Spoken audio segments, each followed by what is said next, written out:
Good evening, ladies and gentlemen. Thank you for joining me, Khosi Khalegi, for tonight's episode of Nedbank Pitch and Polish. I hope you enjoy the show.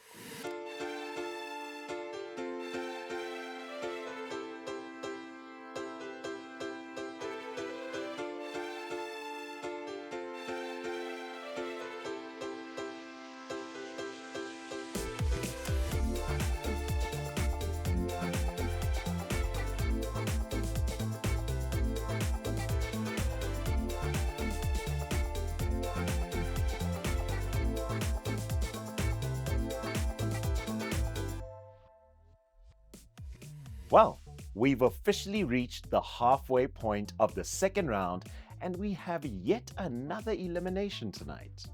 Before we get to the pitches though, let's take a look at the leaderboard to see how things stand right now. Cheslin Denman of Enoble beat out Humlile Mkhonza of PSD Scent Perfumes in the first elimination of round 2. Last week, Xolani was eliminated, leaving Braden and Avi from Breeze Delivery to go through to the semi-final. This evening, we'll find out which of the green group contestants will join them. By now, I'm pretty sure you know the drill, but just in case, here's a reminder that we will have another viewer prize giveaway that will happen at the end of tonight's episode. First up, let's head over to Yasmin Ali for tonight's Pitching Insights. Thank you, Khosi. I often get asked about different pitches and contestants. A lot of people will want to know how to connect or simply just comment on the business itself. But this year, a question I got more than anything else was, what does Fortune actually do? What exactly is his business? Now, I am going to admit I'm not sure I fully understand it, and explaining Jepo cleaning services as a business is not what this segment is about. Instead, in this segment, I want to get into why it was so difficult for us to understand what he does so that you don't make the same mistakes. Let's have a look at this clip where Fortune is responding to a question asking him to clarify his product. To give funerals, to publish funerals. And if I've got the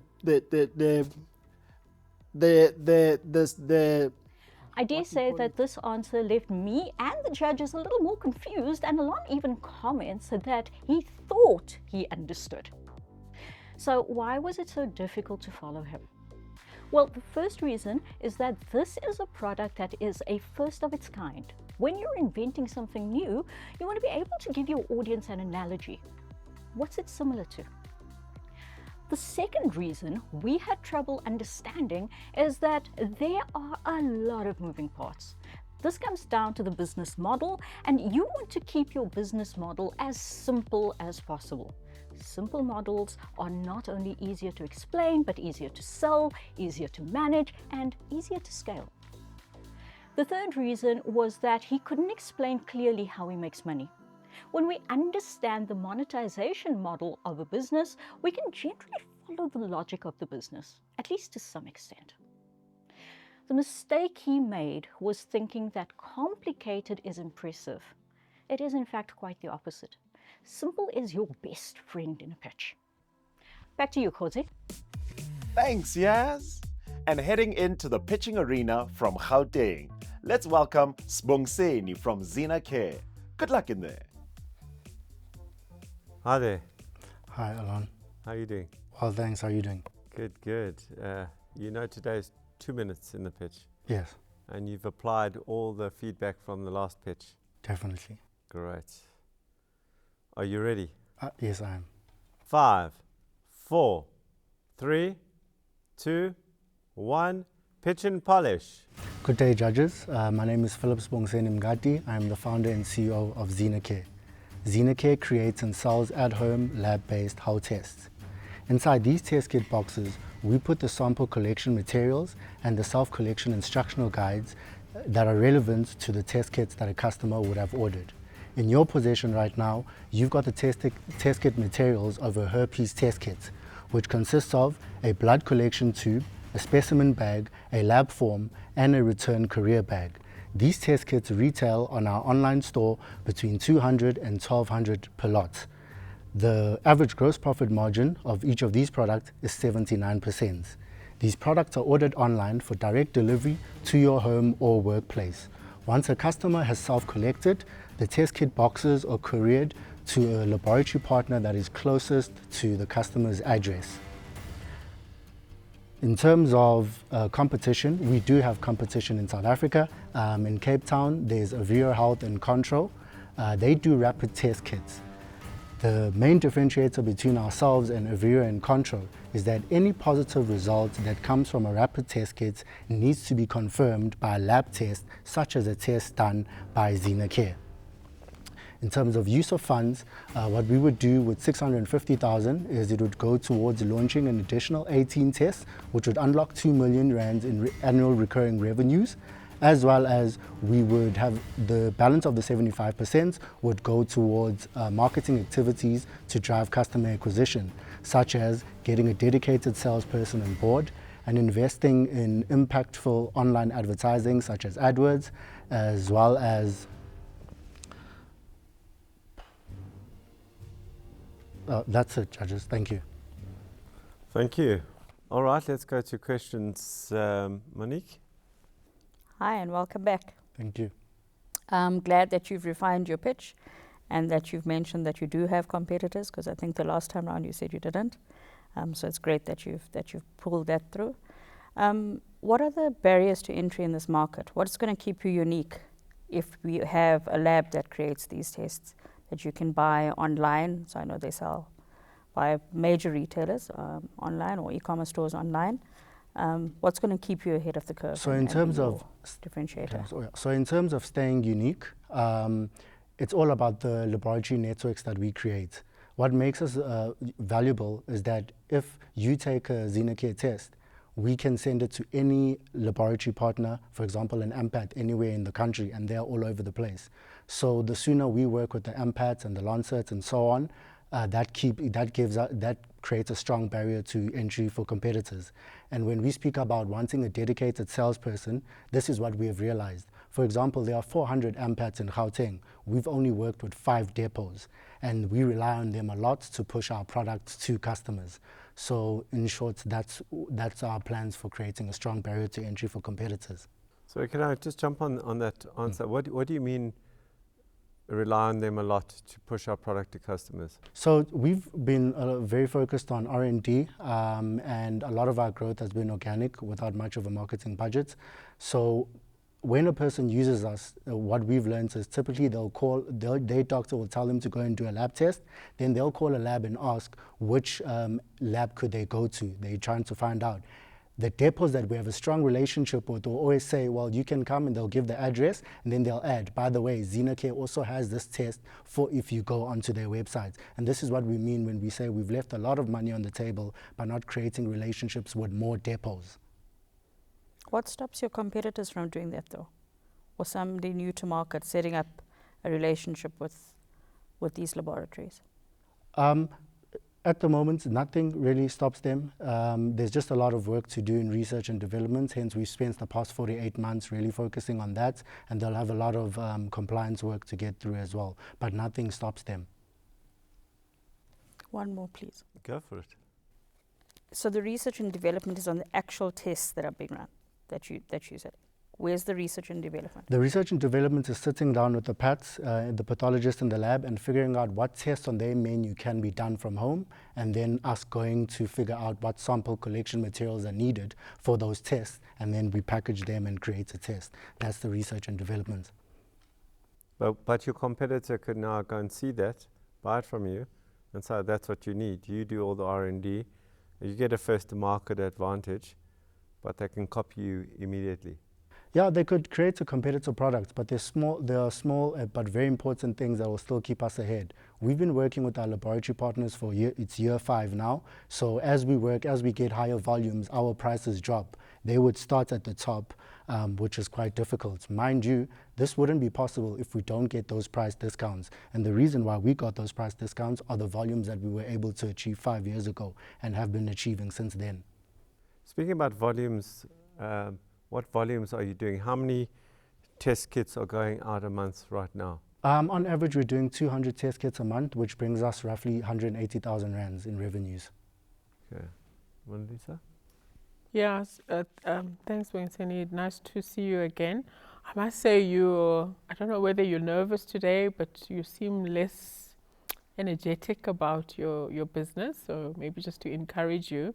I just wanted to focus more. I hear the value about growing relationships with lab partners. What I'm missing today is that customer demand, and I know this is obviously a circumstantial product, so even if you had 200 labs, what is your approach to customers and creating awareness around this product? So our approach to customer demand is we work with the labs, we look at their data. They'll tell us that in Gauteng, in the north, in the south, in the east, these are the most popular tests that are being done and for these customer demographics.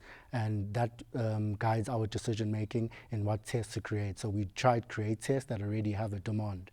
We have a lot of work to do when it comes to marketing in terms of educating people, firstly on the feasibility of home health testing because it is still in its infancy. And yeah, so that's part of us wanting a marketing budget to drive customer acquisition costs. Educating customers is the same thing for us as marketing to them as well. Okay. One last question from me in terms of the question, what problem are you solving?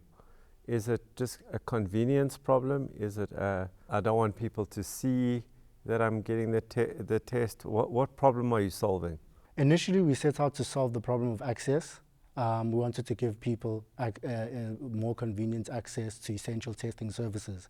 And then, for example, with our most popular testing category, sexual health, we learned then that discretion is a big value prop, and so we started iterating that into our products. Wonderful. You may leave now, and good luck. Thank you. Yeah, what are your thoughts? You concerned about his energy? No, he seemed a little bit different today. There was a lot more passion. It could also just be attributed to just the thinking work he's had to do. He's a lot more sober, I think. There's more passion the last time. Yeah. But I appreciate the thinking work that he did during this time to give clarity not only for us as the judges but for himself. I like the honesty. We still have a lot of work to do, etc., etc. That speaks to authenticity for me. I also picked that up, those words. Yeah. Your thoughts? Also got this. He was a lot more subdued this time. But I really like the fact that he dug deep. I think it's very easy to dig your head in the sand and say, we don't have competitors, we fine, we leaders. That being said, though, I think that he's got a lot of thinking still to do in terms of the barriers to entry here. Because, I mean, when he said R&D, that sounded like a big word. I thought, are you actually creating the tests that are... And you're basically just packaging a slip, right? Well, the way that I understand... that you get in the way I understood that was he goes to look at the test, he says, that test, how do you normally collect that test? Is it urine, is it blood? What is the input? How then, if it's blood, then you have to prick your finger to do that if the volume is low of blood that you need. If you need like a whole vial, they're not going to send you a syringe home. Right? One would hope. Right. So they're looking for those kinds of, so in that test, what does it need? And then in what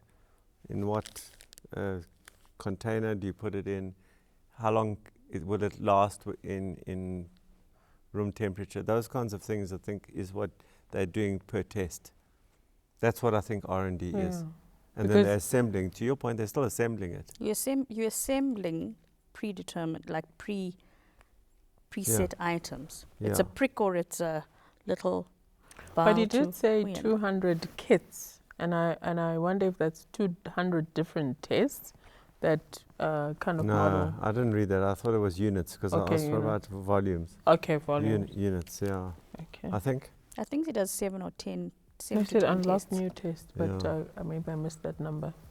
Yeah, I'd love to look at the numbers again, but let's get scoring. Philip, Sir, how are you doing? I'm all right, thanks. How are you? I'm good, thank you very much. But the question is, how are you? How are you feeling? Relieved now that it's done. Mm. Yeah. Okay, so that means how was your preparation getting to this point? Preparation was good, very strong preparation. Yeah, just a lot of other things going on, but strong preparation. Pitch wasn't as great as I would have hoped, but fortunately I got a lot of key points across. And yeah, so that's what has relieved me. Got the key points across, but what would you have done different? I think, like one of the judges said, I like to talk with my personality. I like to own the room, and that wasn't there today. So yeah. Tell me about your delivery style. Do you generally speak softly? Yeah, I generally speak softly because when it comes to my business, I'm trying to storytell when I'm pitching. There's not much to remember because it's all natural and it's all existing stuff. So yeah, I like to just keep myself calm by speaking softly, yes. Okay. But making sure people can hear me. Philip, you've made it to the second round. You've made it this far. What do you still aim to gain from this entire experience? Yeah, we're still busy identifying the holes in our business buckets and just patching those up. So I hope to get a bit more time to get that work done. And then if I get another chance to pitch like my usual self. Philip, Thank you've you. made it to the second round, so that means that you're valuable. Thanks. And I'm wishing you all the best for the rest of the competition. Thank you very much. Excellent. Well done, Sibongiseni. I've noticed some major shifts in the contestants' pitches between round 1 and round 2. So clearly the judges' feedback and the intensive learning program are having a positive impact. That's thanks to our incredible title sponsor, Nedbank, and our program sponsor, Masigcobe.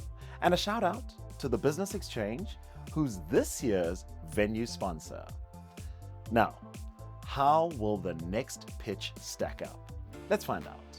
Making his way to the pitching arena now is Bandile Fihla of Masigcobe Holdings. Best of luck, Bandile. Hi, Bandile. Hi, judges. How are you feeling? I'm fine. I'm You're okay.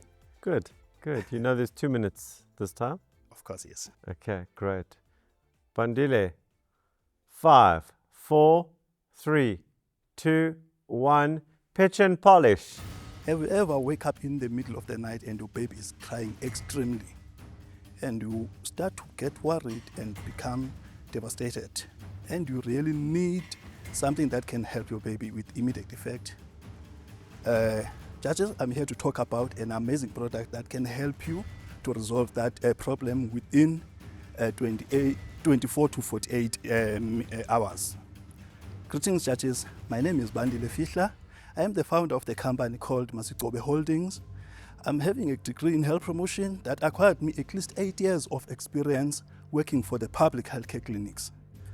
When I was 15, my mother started a product called IR Remedy for colic.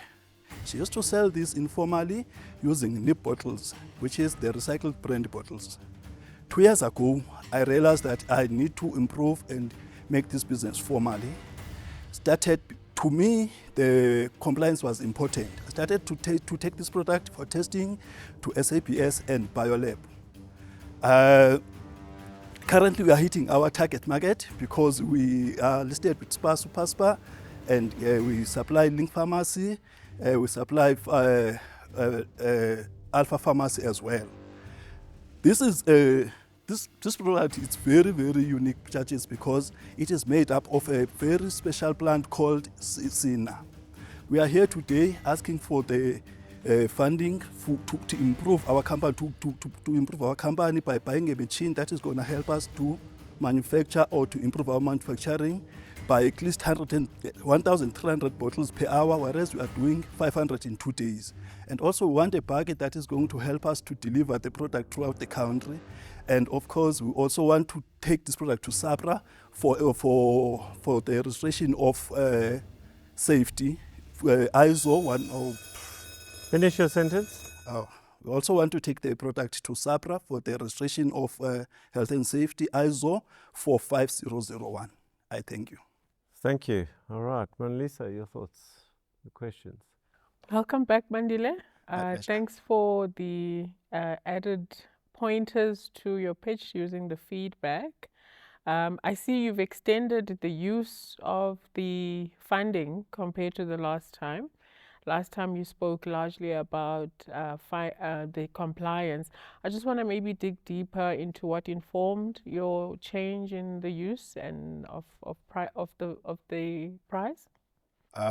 Besides the 30 seconds that I got, I felt like really I didn't put enough effort in telling about the pricing.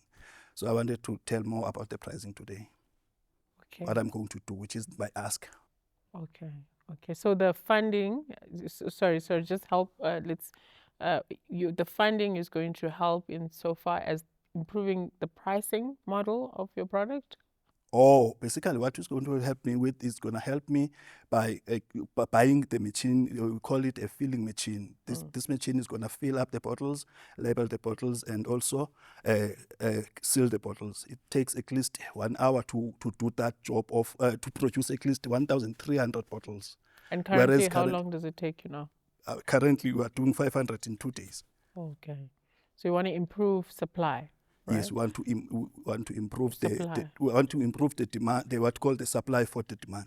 Okay, so and you've now worked out that the supply based on the demand is going to help you increase not only volumes but what happens to your pricing and your margins there, because now you've got increased partly more inputs. Oh, can you say it again? I'm saying that you've worked out that you need to find efficiency in supply. What does that do to your pricing and your cost of producing the goods? Oh, Can I ask it in a different way? Okay. By bringing in this machine, does your cost of your product go down, stay the same, or go up? It's going to remain the same. Okay. Yes, it's going to remain. Thanks a lot. Okay. Coach Buds is what I found on your Facebook page as I dug around. One of the questions I had was, I thought, well, you in LinkedIn, you're in Alpha, you're in Spa, why don't you leverage that base to expand? So are you saying that the challenge that you have in your business right now is that you don't have enough product to supply and expand into other branches of the pharmacies that you already serve and the super spas that you already serve? Correct. Is that it? Yes. Okay. One of the things that I also found while I was digging around is that you go by many names, and it could be that people just can't find you. So you've got IL Group, you go by, I think the name of the product is Iezi. How do people find you? What are you doing right now from a marketing perspective for people to find you and believe that the product would work, considering that it's also a medicinal type product? So how do they find you? Okay, basically, I believe that you are asking based off or on social platforms. What I do, we have a business profile which is Iezi Plate Pty Ltd. Why we name it Iezi Plate is because in the Eastern Cape, where we are starting the whole project, the product is popular as Iezi Plate. As the name suggests, IL Remedy is that IL stand for Iezi Plate. So what I do when I'm posting both sides in my personal account and in the business account. Why I do that is because most of the people, when I started, I was having only 4,000 followers on my personal account, and then I started to post in both sides. By the way, I grow the social organic. I saw a lot of interest in my personal account. However, I didn't stop to post on the business account as well. I post in both accounts. Currently, I'm sitting on 14,000 followers. All this happened within this past 2 years because of the content that I've created based on this product. But how will they find you? Because I see you go like by, Masigcobe Holdings. Then there's IL Group. Yes. Then there's Iezi. How do people find you? How do they, if I go and I search colic medicine now on social, like on Facebook, I searched it, your company doesn't come up. Only when I hit your page does it come up. Do you not think that all the different names that you've got for your brand is causing confusion? They might cause the confusion, but like I'm explaining to say, the popular name for this particular product is Iyeza blade. Unfortunately, if you were to search Iyeza blade, we were going to pick it up. Most people, they search Iyeza blade and they will find the what we call the company. Well, I want to push into the demand side. What's the volume? How many bottles are you selling a month right now? Currently, we are selling about 1,000, 1.2. Okay. And you said when you were speaking or answering Mona Lisa's question that demand, you need that machine to fulfill demand. Are you getting orders that you can't fulfill? Or, like, I'm trying to understand why you think there's demand. What's giving you that signal? Okay. This is why we are listed with Sparks, Super Spa. They gave us 19 shops. Yes. So currently, we're only servicing 5. We just opened another shop, which is 6. These are the shops that are within the range or within the reach. We still have another about 15 to 16 shops that we need to service. So we with the Sparks that we currently servicing, the highest shop orders 450 units per month. When they're putting their order, probably that order will take 2 months. If they ordered this month and they will skip a month, then they will come back again with another 400. So it means if we start to open other shops, that means the demand will be more. Besides the Spa shops, we also have Link pharmacies and Alpha pharmacies that are also buying the product. Bandile, I'm happy with your answer. You may leave. Thank you.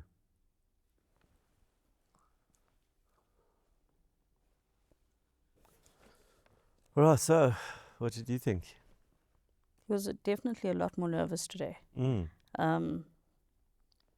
But yeah, I think he sold the whole demand better today in the probing, which is really only in good. the probing. Only in the probing, which is good because the demand tells you that there's demand for it, right? My concern is that literally searching, he comes up with 5 different names. Now, no matter how sleep deprived I am as a mother, I want consistency. I'm not going to be throwing anything down my child's throat for a good night's sleep. If I can't find you, if you're not going to show me that you trustworthy or trustable, or vetted, as it were. So, yeah, I'm glad to see the demand or hear the demand. He was very nervous today. So I'm maybe going to back him a bit on the naming crisis identity. Coming from the Eastern Cape myself, we don't call colic medicine colic. It's either got some traditional name or so. Iyeza blade, he's absolutely right. I think based on the fact that he's been focusing on growing the Eastern Cape market, if you think about the Sparks which are in the Transkei, the identification of that medication is exactly right.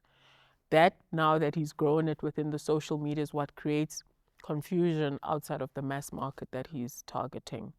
My view that he's got a mass market approach to the product and trying to create relatability. My honest opinion, I could be wrong, I don't think this is a product for high-end scam kind of environments. The pharmacies he's targeting are where his customers actually go. So yeah, so I just want to, coming from the Eastern Cape and being familiar with the Transkei as well. So it's just the articulation, I think, where the nerves also affected his articulation. Thank you, that gives me nice context. But will the product then survive outside the Eastern Cape? That's what he's got to find out, all right? Insofar, so for me, if I were him and I moved to Limpopo, then I need to use the vernac term for it there, because it's still the same product, but it's what people identify it with in terms of a naming convention. But if he came to, let's say, Bryanston and said, yes, a lip blade, it will only resonate with somebody who comes from the Eastern Cape. From the Eastern Cape. Yeah. I have nothing to add. Okay. I neither come from the Eastern Cape or nor have a colic baby right now. So But you have a business mind, Alon. yeah, my only thing was oh well, thank you. The only thing that was missing for me, which I've wrote down here, is he didn't speak about margins. So Oh, yeah. I want to know if he makes a profit selling that thing. Mm. So that's important to me. My guess is he does, but I think he's done well. You know, I think he's done well, and I like the fact. From an investor perspective, there's nothing more sexy than a business that's got more demand than it can supply, as long as it's at the right margin. And he changed his use of funding this time. did. Last time it was largely compliance, Yeah. but now it's about reaching or fulfilling demand and supply. I just want to clarify the thing around the businesses quickly. Right? What I found is it's not necessarily the name of the product. Also, he's got a company called IL Group. Then he's got Masigcobe Holdings. Then he's got IL Remedy for Colic, and then he's got the Iezele Pty Limited, which is related to that product. So he's just going to be careful. Like, how are you going to find him? Is he going to have a different? You mean as a client, as like a retailer? As a retailer. As a retailer. Probably, yeah. Not the end customer. Even Because the end customer is going to look for the brand, but the wholesaler or the retailer is going to look for the company. The holding name. company. Yeah. I think it just needs to improve And his what Google is the holding search engine as well. What is the name of the holding company? I don't know. There's 3 others. Well, let's go scoring. Cool. How was that? It doesn't matter whether you did it yesterday. Every time you go there, it's a new thing. It's a new environment. It's always like that. Did any of the judges' questions catch you off guard? No, not this time. I was ready. The Nedbank judge surprised me. She digged into my what you call socials.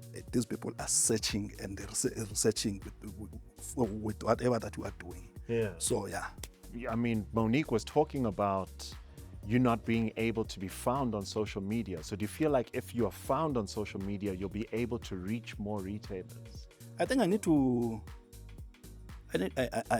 adjust the wording or the title of my business account and accommodate people who do not understand or who do not know the traditional name of my product. Okay. Because I'm there on social media as a company, as my personal account, but unfortunately she searched for colleague, or whereas we written Iezele played in our profile. Otherwise, I'm always on socials. That's the platform that I'm advertising my business in. By the way, it's the cheapest platform that we use. Okay. And effective. It's effective. It is. It certainly is. But what was also effective was how the judges were grilling you. What are you taking from this experience? Growth is sustained here. From the first time I came here, the treatment and everything, it's like you feel like you're a business person or a businessman when you're here. So it's always exciting. You're always looking forward to see more. Bandile, we're also looking forward to seeing more of you in the competition. All the best. And we'll see you on the other side of the elimination round. Nicely done, Bandile. You really set the scene there, don't you think? With tonight's pitches done, it's time to chat to the judges before their deliberations. I have to say that with the first prize worth an incredible 1 million rand, I'm glad I'm not the one who's deciding who goes through to the semi-finals and who goes home. These are really life-changing decisions. Speaking of those who need to decide the fate of our entrepreneurs tonight, let me check in with them. Judges, how are you doing? Yeah, good. Good. It's good to hear. That was an interesting round. Right? Yeah. I feel that we have 2 completely different but very similar contestants. I'd like to find out from you, Monique, what are your thoughts on how these 2 contestants compare to one another and who sort of stands a better chance going forward? Well, I don't know if I could say who stands a better chance, but in comparison, it was very interesting. 2 very interesting businesses. I think the one is sort of a more traditional type medicinal product, where the other is a more tested laboratory, sort of established type medical product, which is quite interesting to see the difference between them in that way. But there's certain business principles that stand true, regardless of who you are. And we shouldn't just use them as catchphrases or jargon. So things like understanding who your target market, understanding demand, understanding, what the barriers to entry are. People and entrepreneurs need to really deep dive into those things, because then they'll be able to explain their product better and actually make sure that it's still a viable product in the long run, product or service in the long run. But yeah, two very interesting businesses for sure. Excellent.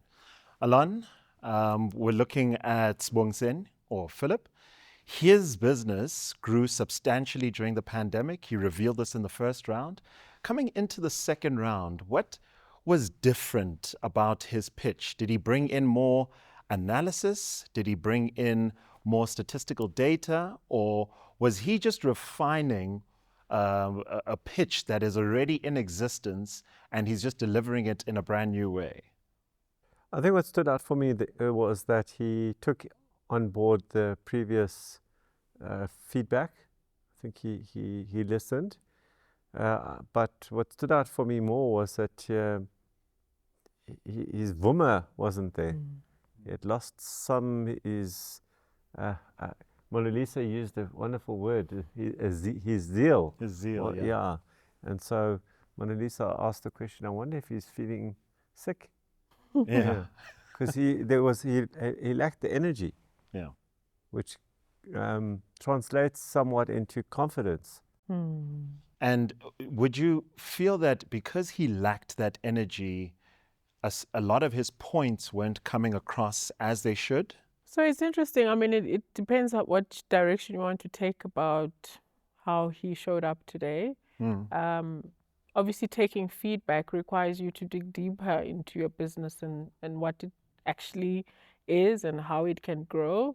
And that can potentially taint your confidence once you begin to understand, some of the imperatives, right? And I'm not saying that's what happened today, but I'm saying it's a possibility. Yeah. Versus the second Bandile, who the product hasn't changed, but he has gone to really understand what he needs to refine better in kind of distributing his product. So it just depends. I think it's interesting how the feedback affects the contestants. But yeah, so a very interesting round to that effect. Monique, are you confident that he'll know exactly what to do with the 650K? Yes, I do. Whether it's the right way to spend the money is a different story. But is he confident? Yes, he is confident. And when it comes to Bandile, Bandile started out brand new. His pitch was completely off the cuff. I mean, he came here with no baby noises this time around. And being brand new, do you feel that this is an opportunity for him to redeem himself? Yeah, for sure. And it was interesting. Both companies are in the medical space, and both of our contestants lost confidence in the second round, and will affect them both in terms of the scoring. Yeah. So once again, also a disappointing pitch from Bandile, from a confidence and perspective. He was far better the last time. So that pause for thought that. From a retail perspective, do you think he is good to grow? Is this a scalable business? Look, I think his aspirations are obviously much wider than his current region. And I think therein obviously lies the risk of, can he grow? I think he needs to concentrate on fulfilling the demand in his region. The way that he articulated, he needs to. And I think in that, he'll begin to quickly realize the aspects of difficulty in scaling. Because I think now he wants to be all over the continent, and I think he needs to just refine that part. But yeah, I think the nervousness did affect his ability to articulate that succinctly. And there you have it from our expert judges. Now we're off to the elimination.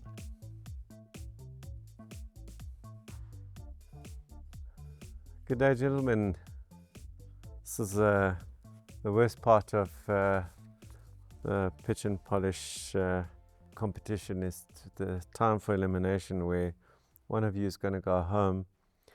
Hopefully not empty-handed, hopefully filled with lots of information, new friends, lots of learning, and impetus to go and make their business better and stronger. And over the years we've seen that happens, that people who get eliminated go on to become hugely successful and come back into different programs in a stronger and better way. The difference in scores was around 8.5% between the two of you. What's interesting is with both of you is that you're both in the medical related space, you know, the kits, medical kits, and the colic medicine for babies. And both of you also have something in common. You both did worse this round than the last round. You both had worse pitches this round than last round from a energy perspective. Your energy just went, oh, both of you. And that unfortunately has impact on your scores. But the good news is that it impacted both of your scores equally. So the fact that you might have not been confident this round, it didn't make you win or lose, because both of you were that way. Let's start with you, Sibongiseni. You mentioned the competition. That was good. That last time in the last pitch there was no competition. Now you mentioned there's competition.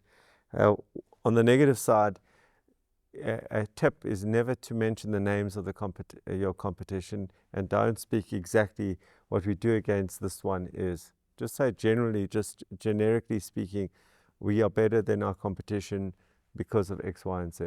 Right? Don't speak about the actual competitors on air or even in a private pitch unless you ask specifically about them. Also, you brought the product, which I think was important. We could see the product now and understood it better.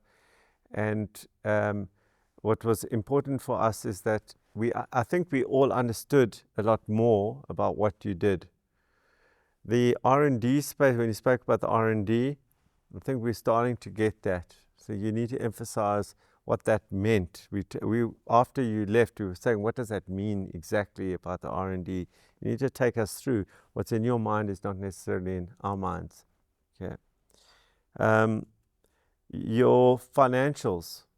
You know, when we spoke about the financials, we looked at the financials. Your financials still don't make sense to us, and it doesn't come across that you got a good understanding of the financials. Your financials, because we called for the financials when we were deliberating to check what you were saying versus what we were seeing, and we couldn't correlate that. So you must assume that if you're in a competition like Pitch and Polish, that we're not just about how well you speak, or we're going to check things out. That's what makes this competition different from every other competition. We're serious about who goes through to the next round. Overall, I like the business in principle, and I think you are onto something very strong. Let's go to you, Bandile. You spoke about the problem that you're solving. That was very, very strong. Your content of your pitch was very good. The delivery wasn't so good. You were very nervous, much more nervous than last time. Last time you were a little bit more relaxed, but this time your content, the structure was far better, but the delivery wasn't so good as last time. You spoke about the problem you were solving. You spoke about your authority to be in that, why you should be standing here talking to us. That came through. You spoke about compliance, and you actually explained a little bit about the brand and the brand names, which on the other side also confused us as well, but thank goodness for Mona Lisa, who then explained it to us during the break. She's also from the Eastern Cape, so we got a good education around that. Your nerves, on the negative side, you didn't speak about the demand until the questions. To me, the demand for an investor is everything, and you've got the demand. It was your biggest asset that you have to say why we should invest in you, and you didn't mention it until we asked about it. So you were selling more product. Your pitch was more around the product, not so much around the investor. Yeah, and then the big question is, like, we're very confident that you've done well in the Eastern Cape and will do well in the Eastern Cape. The question for us, really, from a scale perspective, is will your product, will your business do well outside of the Eastern Cape? That's the question. And so can it scale, and can an investment in your business actually help you, okay, from a scale perspective? So that's the decisions that we have to make. Okay, so who will go through to the next round? Will it be Sibongiseni or will it be Bandile? Which one is going to go through to the next round? And the answer to that question is Bandile. You will be going through to the next round. Thank you for being on Pitch and Polish, and I do encourage you to carry on doing what you're doing. I think you're onto something and you're going to go far. Thank you to both of you. That was definitely a tough one for the judges. Look, even though Sibongiseni doesn't make it through to the semi-finals, he has proven himself to be an impressive entrepreneur, and I'm sure other opportunities will definitely open up for him. Congratulations to Bandile, who takes the 3rd spot in the semis. But this seems as good a time as any to spoil you, our lovely viewers. As per usual, we're giving one of you the chance to go on a shopping spree at the Avo Super Shop worth 5,000 Rand. And you'll get a strategy mentorship package from Masigcobe, which includes 4 hours with a strategy mentor and a month's free access to Flowcode business scaling software. Here are tonight's questions. How many tests does Sibongiseni send out every month? Then go online to flowcodepowered.com and let us know one area that Flowcode supports. To enter, simply WhatsApp us at 066 232 7355 with your name and the right answers. Make sure your entry is in before midnight tonight to go into our random draw. We'll reach out to the winner before 5 o'clock tomorrow and also post their name on social media later this week. And that, my friends, brings us to the end of tonight's episode. Next week, we'll be finding out who our 4th semi-finalist is. I hope to see you again next week, Tuesday at 7 p.m. Until then, it's goodbye from me, Khosi Khalil. And as always, I'll catch you on the pitch side. If I had hair, I'd pull my hair out.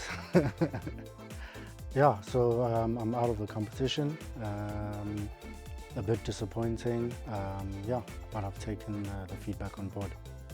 I think it's what Alon said there at the end. Financials are a very serious thing. So for me and my team, that's the most key thing. It's something that we actually picked up during the competition with the work we were doing with our mentors. So yeah, I've taken that on board.